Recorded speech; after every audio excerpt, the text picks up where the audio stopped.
Rapids town. There's a man who knows the law. He won't let you down. He's got the knowledge and the know-how. He's Attorney Steve Lobert. Family law, business law, he's the one to avert.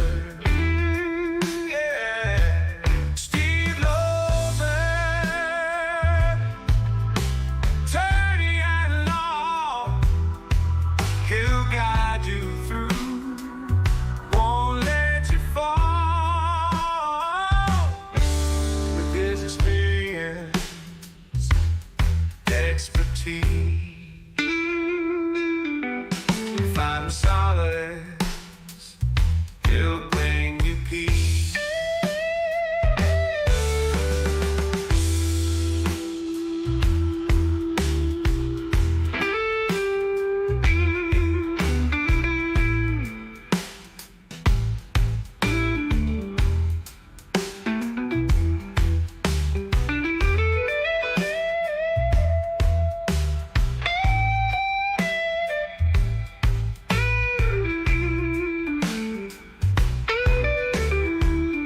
On B1039 right here on Wednesday morning, and you know what that means. It's time for Your Legal Life and Steve Lobert. Good morning, sir. Morning, Bob. How's everything? Oh, not bad. Yeah, weather's changing.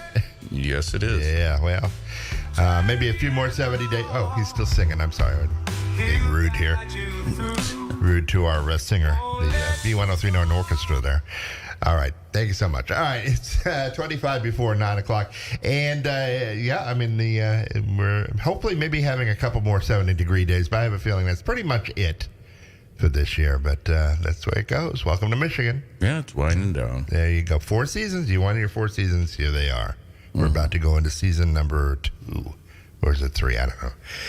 Well, this morning we're going to talk about something that's rather near to my heart because I was engaged in it last week, and that is jury duty, jury selection. And we've talked on this subject before, but, when you've gone through the process, you see how it works. I mean, a lot of folks never go near the county building or near the courthouse or anything until they actually have to go in, and either they're a defendant or a plaintiff or they're a member of the jury and or being considered for a jury. So it's a multi-stage process. So why don't we go into that now? Exactly, if you're called for jury duty, when you get that letter in the mail and says you have to report, that's it. You have to report. Oh, for sure. Yeah. If you don't, you can be held in contempt. So we're talking about jury selection. This is an attempt to obtain a fair and impartial jury trying to represent the community. You're being tried, or the jury is going to be the finder of fact. And it's got to be a group of your peers. You make it there, Bob. So the qualifications to become a juror: you must be a U.S. citizen, at least 18 years old, reside in the jurisdiction where the court is located, be able to communicate in the English language, be physically and mentally able to be a juror, and have not served as a juror in the prior 12 months, and not a convicted felon. If you're age 70 or more or a nursing mother, you can request an exemption from service, which would be granted. The pool, there's usually, like you experienced this, what was there, probably 100 people? There were 104 people there for that, yep. Okay, so 104 people. This was the big trial that was last week. So, Mr. Thomas. So, So that was the trial for him, but I only got to the first stage. They had already finished selecting their jurors before they got around to us. Yeah, so you get the jury pool. Like in your case, you had 104. Gets pulled from driver's license records, ID cards, trying to represent the community.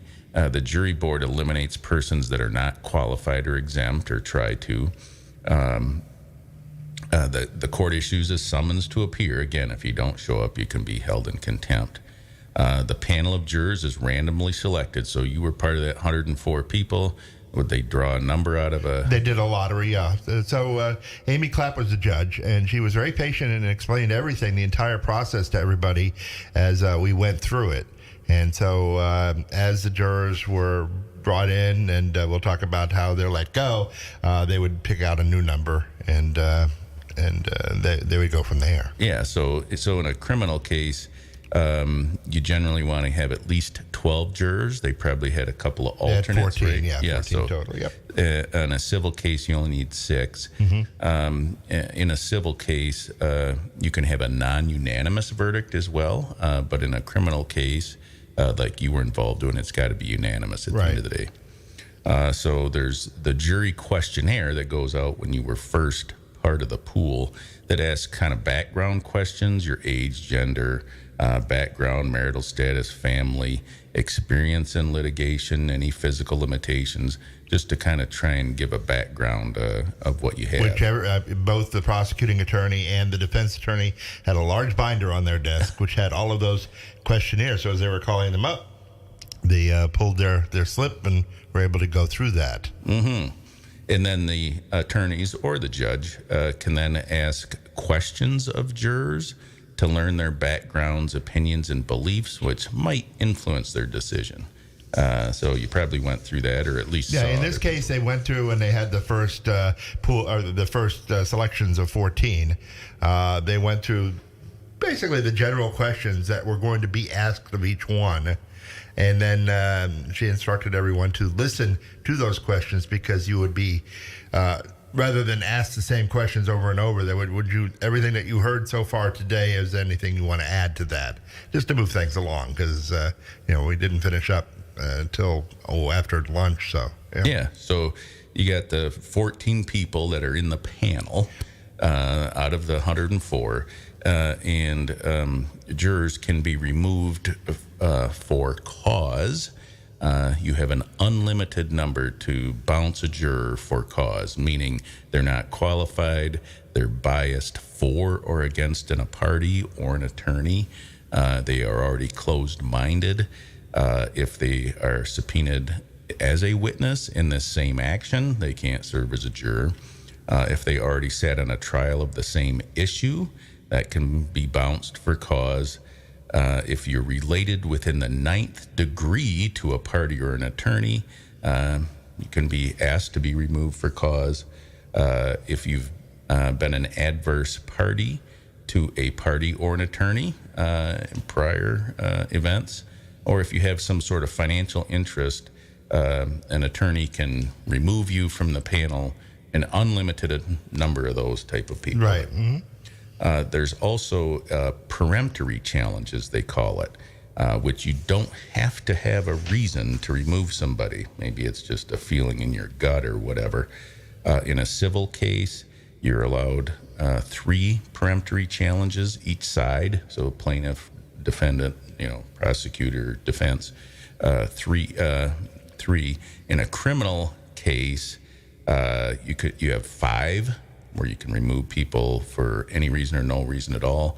However, if there is a possibility of life imprisonment, you get up to 12. Okay. So each side has 12. Do you know how many? I don't believe they used very many of the peremptory challenges, but the challenges after, where they just remove somebody.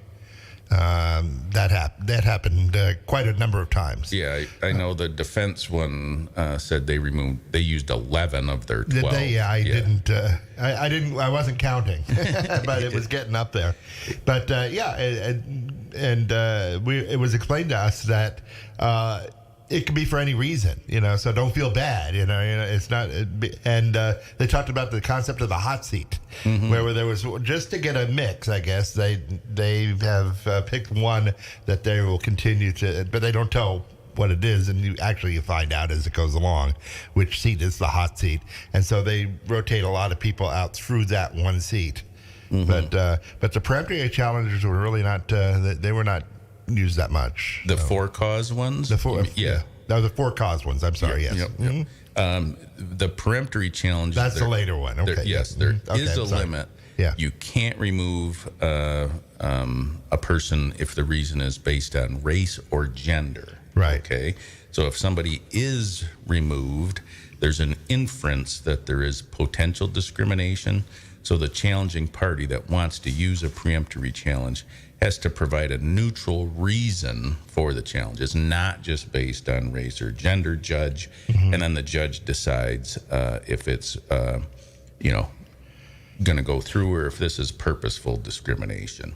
Well, most of the time it was pretty routine. Basically, the defense attorney more than the prosecuting attorney was removing jurors, but there were a couple of sidebars.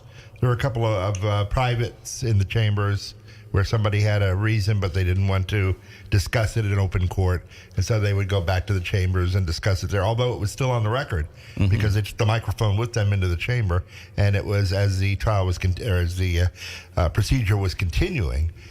So everybody had to sit and wait for them to be done, and then it came back out. So it continues that way. Yeah, and I actually printed off the model jury instructions. So this is what a judge would tell, the people in the pool, like where you were at last week, just to kind of let you know what's going on. So it basically says a trial begins with jury selection.